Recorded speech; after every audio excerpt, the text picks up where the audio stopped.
បន្ទាប់ពីស្នំភេលៀងទាំងពីរអ្នកនោះចេញពីក្រឡាបន្ទំហើយព្រះមហេសីក៏លូកយកប្រទាលម្យ៉ាងមកដាក់នៅនាសាព្រះអង្គជំទង់ក្មេង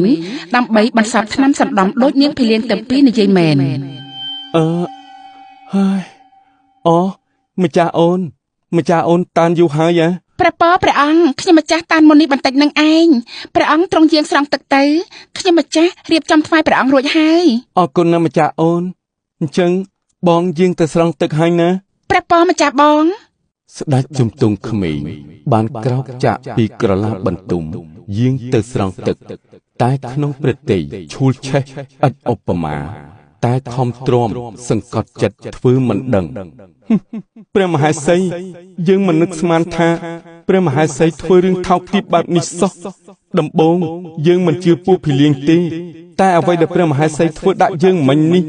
គឺជាការពិតដោយពួកភីលៀងនិយាយគ្មានខុសយើងចង់ឃើញមុខអាសហាយនោះណាស់តើវាលយសង្ហាប៉ុណ្ណាទៅ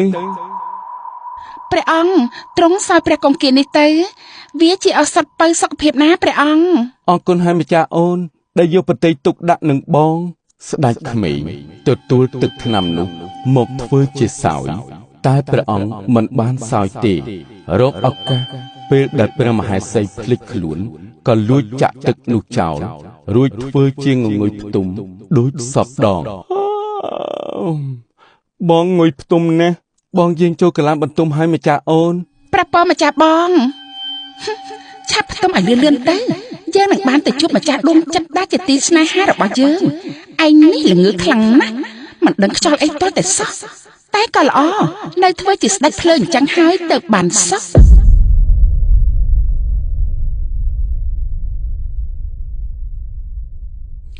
សូមថ្វាយបង្គំព្រះអង្គថ្វាយបង្គំព្រះអង្គមិនទាន់ផ្ទុំលក់ទេអីយ៉ាងម៉េចនាងចង់ឲ្យយើងផ្ទុំលក់ធ្វើជាអ្វីបែបនេះរហូតទៅមែនទេអត់ទេខ្ញុំម្ចាស់គ្មានកំណត់បែបនេះទេព្រះអង្គសូមព្រះអង្គកុំយកទោសខ្ញុំម្ចាស់ទាំងពីរនាក់អីហើយយើងមិនយកទោសពូនាងទេយើងគួរតែអរគុណពូនាងទៅត្រូវកាលពីយប់ម្សិលមិញយើងបានស្ដាប់ឮអស់ហើយឥឡូវឆាប់ប្រាប់យើងមកតើមហេសីយើងណាត់ជួបប្រុសសហាយនោះនៅណាឲ្យតែប្រាប់យើងត្រង់យើងនឹងប្រទានរង្វាន់ដល់ពូនាងព្រះអង្គព្រះមហេសីតែងតែណាត់ជួបអប្រុសសហាយម្នាក់នោះនៅសួនច្បារក្រោយព្រះរាជដំណាក់ឯណោះជារៀងរាល់រាត្រីរឿងនេះពួកខ្ញុំម្ចាស់ដឹងច្បាស់ណាស់តែខ្ញុំម្ចាស់ខ្លាចអំណាចព្រះមហេសីទើបមិនហ៊ាននិយាយប្រាប់អ្នកណាឲ្យដឹងនោះទេក្រាបទូលមែនហើយព្រះអង្គខ្ញុំម្ចាស់ពិតជាខ្លាចព្រះមហេសីពិតមែនតែដោយសារតែពួកខ្ញុំម្ចាស់អាណិតព្រះអង្គពេកក៏ចេះតែនាំគ្នានិយាយពីរឿងនេះហើយមិននឹកស្មានថាព្រះអង្គបានទ្រង់ជ្រាបសោះហើយអាចកំបាំងនៅលើលោកនេះគ្មានទេឥឡូវពូនាងលាក់រឿងនេះឲ្យចិត្តចុះយើងនឹងរកវិធីចេញទៅសម្លាប់អប្រុសសហាយនោះដោយខ្លួនឯងព្រះអង្គបងសម្លាញ់បងដឹងទេថាអូនស្រឡាញ់បងជាងជីវិតអូនទៅទៀតបងកុំក្បត់ចិត្តអូនឲ្យសោះណាទេព្រលឹងចិត្តបងពិតជាស្រឡាញ់អូនដោយស្មោះណាតែបងតូចចិត្តណាស់ព្រោះបងមិនបានថ្នាក់ថ្នមឲ្យបានរាល់ពេលវេលាឲ្យសមនឹងចិត្តរបស់បងដែលស្រឡាញ់អូនគ្រប់ដង្ហើមចេញចូលនោះសោះ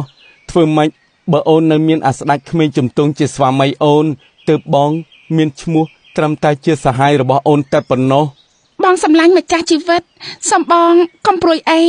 ទុកភារៈនេះឲ្យអូនចុះមិនយូរទេអូននឹងធ្វើឲ្យបងខ្លាចជាប្តីរបស់អូនពេញសិទ្ធហើយឡើងក្រុងរាជសម្បត្តិធ្វើជាស្ដេចនៅនគរកោះខ្មៅនេះហើយយើងទាំងពីរនាក់នឹងសោយសុខជាមួយគ្នាអស់មួយជីវិតណាបងប៉ុន្មានណាបើអញ្ចឹងអូនឆាប់ធ្វើរឿងនេះឲ្យលឿនទៅ